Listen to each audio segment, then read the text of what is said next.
Ukraina baru saja masuk ke pusat krisis Selat Hormuz dengan langkah yang mengubah perhitungan Iran. Apa yang tampaknya merupakan tekanan tanpa jalan keluar terhadap kapal, minyak, pangkalan Amerika, dan jalur energi kini mulai mendapat respon yang tak terduga. Teknologi Ukraina, penyelaman perenyata, dan jaringan pertahanan yang dibangun khusus untuk menghadapi jenis ancaman yang paling sering digunakan Teheran. Pada hari Jumat, 24 April 2026, pergerakan ini semakin kuat dengan kedatangan Volodymyr Zelensky di Arab Saudi, sementara Kiev menawarkan bantuan untuk memulihkan kebebasan navigasi di Selat Hormuz. Saya akan segera menceritakan semuanya kepada Anda, tapi sekarang Anda pasti ingin berlangganan saluran ini agar tetap mendapatkan informasi terbaru, informasi secara real time, dengan kualitas jurnalistik terbaik yang pernah ada, sesuai standar kredibilitas Milson Alves. Inti faktanya jelas, Ukraina, sebuah negara yang telah bertahun-tahun melawan drone Iran yang digunakan oleh Rusia, kini muncul di Timur Tengah menawarkan perlindungan praktis kepada Teluk terhadap tekanan dari Iran sendiri. Perlindungan ini dimulai dari udara dengan sistem anti-drone dan berlanjut ke laut dengan pengalaman dalam jalur yang dipasangi ranjau, drone laut, dan kapal pemburu ranjau. Sasarannya tidak kecil. Hormuz adalah salah satu jalur paling penting di dunia, tempat volume minyak dan gas yang sangat besar melintas. Ketika Iran mengancam jalur ini, mereka tidak hanya mengancam negara-negara tetangga. Mereka mengancam harga energi, perdagangan global, dan stabilitas berbagai negara secara bersamaan. Iran selalu berusaha menjadikan Selat Hormuz sebagai alat tekanan. Logika Teheran sederhana. Jika Hezin merasa terpojok, mereka mengancam kapal tanker, pangkalan Amerika, dan perusahaan asuransi maritim. Tidak perlu menutup semuanya untuk menyebabkan kerugian, cukup menciptakan rasa takut, cukup dengan menimbulkan kemungkinan adanya ranjau, drone, kapal cepat, atau serangan presisi. Di jalur yang begitu sensitif, risiko langsung berubah menjadi biaya. Disinilah peran Ukraina menjadi penting. Kiev tahu bagaimana rasanya menghadapi serangan drone secara massal. Mereka tahu bagaimana menghadapi peralatan murah yang mencoba menembus pertahanan mahal. Mereka tahu bagaimana beroperasi dalam perang atrisi, di mana setiap menit sangat berarti, dan di mana respons harus cepat, murah, dan tepat. Pengalaman ini berawal dari kota-kota Ukraina, melewati Laut Hitam, dan sekarang mulai sampai ke Teluk. Bagian pertama dari penghalang baru ini berada di Pangkalan Udara Pangeran Sultan di Arab Saudi. Pangkalan ini adalah titik vital untuk operasi Amerika Serikat di Timur Tengah.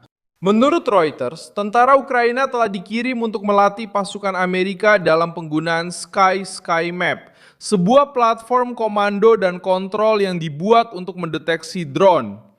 Teknologi ini sedang digunakan setelah serangan Iran di wilayah tersebut, dan laporan itu sendiri menunjukkan bahwa Washington mengandalkan pengalaman Ukraina untuk melindungi sebuah pangkalan penting dari ancaman yang datang dari Iran. Detail ini mengungkapkan sebuah perubahan yang diam-diam.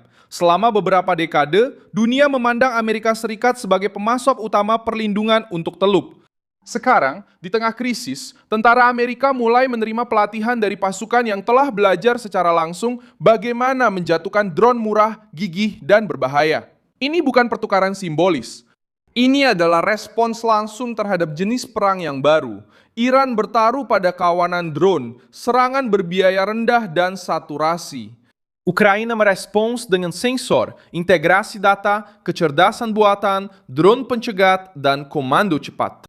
Kekuatan sistem ini terletak pada caranya mengurangi kejutan. Drone yang terbang rendah bisa menghindari radar tradisional. Mereka bisa mendekat melalui jalur yang sulit. Mereka bisa muncul dalam gelombang, mencoba membingungkan pertahanan. Usulan Ukraina adalah menyebarkan sensor, menggabungkan informasi, mengenali pola suara dan visual, lalu memberikan pusat komando gambaran cepat tentang ancaman. Drone musuh tidak lagi hanya menjadi titik yang hilang di langit, tetapi mulai dilacak oleh sebuah jaringan. Jaringan ini menghitung rute, kecepatan, dan kemungkinan target. Dari situ, pertahanan bisa merespons sebelum serangan berubah menjadi kehancuran.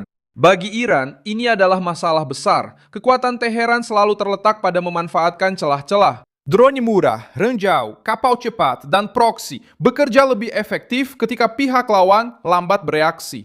Ketika respons menjadi lebih murah dan lebih cepat, pemerasan kehilangan kekuatannya. Ukraina tidak hanya menjual peralatan. Mereka mengekspor metode bertahan hidup. Metode yang diciptakan di bawah bombardir, disesuaikan di medan perang, dan diuji melawan senjata yang memiliki kaitan langsung dengan strategi Iran. Berita yang beredar juga menunjukkan adanya jaringan sensor akustik sebagai bagian dari perubahan ini. Idenya adalah menggunakan jaringan pendeteksian suara yang luas untuk mendeteksi drone melalui suara mesinnya, terutama ketika mereka terbang terlalu rendah untuk dideteksi radar konvensional. Teknologi ini berhubungan dengan kenyataan yang sangat dikenal oleh Ukraina. Shahed bukan hanya sebuah senjata, ini adalah alat tekanan psikologis.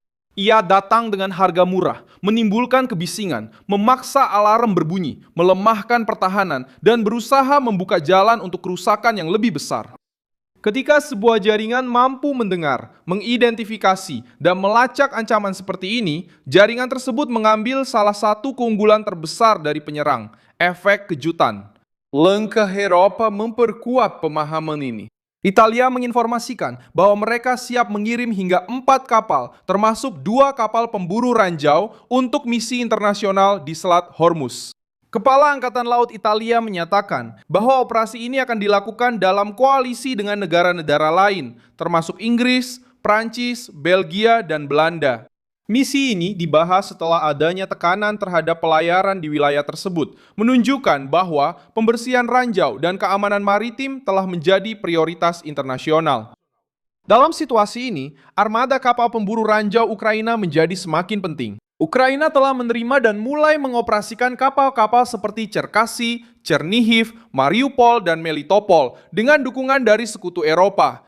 Selain itu, direncanakan akan ada penambahan kapal dari kelas Alpmar yang berasal dari Belanda yang akan meningkatkan kemampuan Ukraina dalam perang ranjau. Kapal-kapal ini bukan untuk dipamerkan.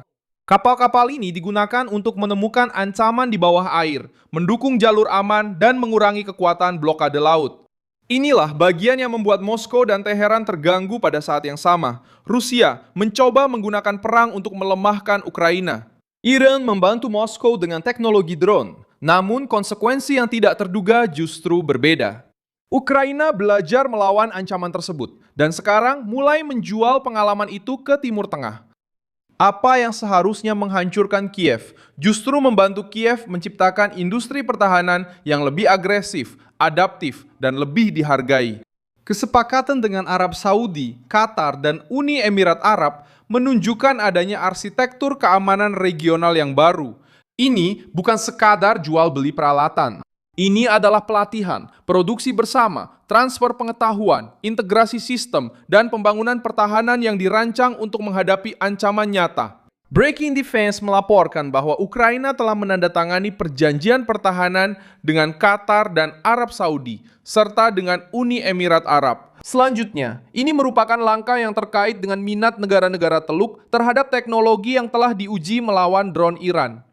Karena itu, Iran tidak dapat dengan mudah mencegah perubahan ini. Iran bisa mengancam, bisa mencoba mengintimidasi, bisa meningkatkan tekanan, tapi tidak bisa menghapus pengalaman yang telah dikumpulkan Ukraina. Iran tidak bisa mencegah negara-negara Teluk membeli teknologi. Iran tidak bisa mencegah Amerika Serikat memuji solusi dari Ukraina. Iran tidak bisa mencegah orang-orang Eropa membahas kapal pemburu ranjau untuk Hormuz. Dan Iran tidak bisa mencegah strategi drone mereka sendiri dipelajari, disalin, dan dinetralkan oleh pihak yang paling menderita karenanya.